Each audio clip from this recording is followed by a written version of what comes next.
Čakám na telefonujúceho číslo 2, takže dnes stihneme, uvidíme koľko problémov, ale tento problém som vyriešila naozaj profesionálne, takže verím, že vám pomôžem aj s druhým problémom. Čakám na telefonujúceho. Dobrý deň, ja by som sa chcel opýtať, viete, takto môj problém je veľmi delikátny, neviem, či o ňom môžem hovoriť.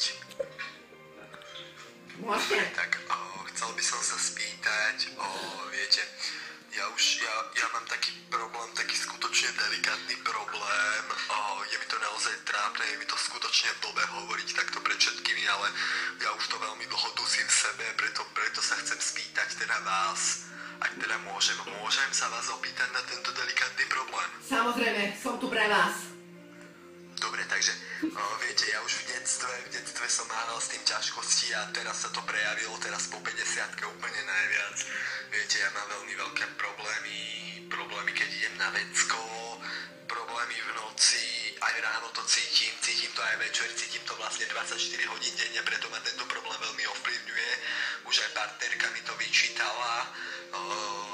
Chcel by som sa spýtať, viete, ja mám problémy s prostatou. Ja mám skutočne veľké problémy s prostatou a proste nejde to, keď to má ísť, ide to, keď to nemá ísť a tak, takže naozaj poprosil by som, veľmi by som chcel poradiť, že čo s tým a ako vlastne riešiť tento delikátny problém. Rozumiem vášmu problému. Tento problém samozrejme ako každý jeden iný problém je riešiteľný. Nedávajte hlavu dole, nevzdávajte sa, pretože tento problém ideme teraz pohotovostne riešiť pomocou karát a ohňa. Takže rozumiem, že váš problém je skutočne delikátny a vážny, ale riešiť ho treba, ako každý iný problém, takže ideme sa pozrieť na prvú kartu, čo nám prvá karta hovorí. Je to číslo 1, to znamená, jednotka znamená prvé v poradí, to znamená, že tento problém je na zozname vašich problémov prvý v poradí, to znamená, že je najdôležitejší a najvážnejší problém, ktorý vás aktuálne trápi. Preto ho treba riešiť veľmi akútne a veľmi rýchlo. Skutočne tento problém je veľmi, veľmi vážny, takže práve preto si vyložíme kartu číslo 2 a je to číslo 9. Deviatka hovorí, deviatka je číslo pred desiatkou. Deviatka je skutočne veľmi diskutabilné číslo, pretože deviatka, keď sa otočí, vyzerá ako šestka. Deviatka je tesne pred desiatkou, to znamená, že je to predposledné číslo pred desiatkou, čo znamená, že tento problém rozhodne nie je posledný.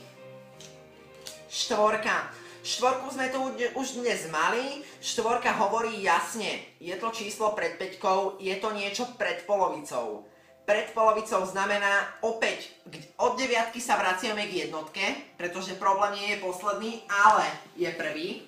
Od štvorky sa opäť vraciame k jednotke, pretože problém nie je v polovici, je pred polovicou, čo znamená, že je prvý, že je veľmi dôležitý. Takže tento problém je skutočne veľmi podstatný a naozaj veľmi výrazne ovplyvňuje váš život. Preto by som bola skutočne veľmi nerada, keby sa nevyriešil. A verím, že to zvládnete. Pozrieme sa, čo hovorí oheň.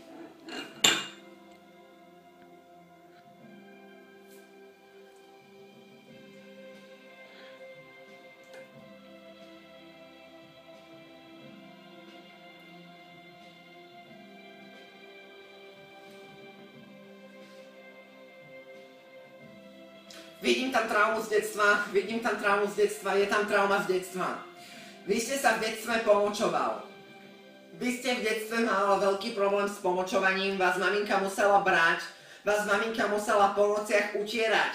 Vy ste mali mokré pyžamo, keď ste sa ráno zobudil, ja tam vidím problém. Vy by ste sa možno rozhodoval, ako to riešiť, ísť k urológovi, ísť k gynekológovi. Nie, všetko sú to nesprávne možnosti.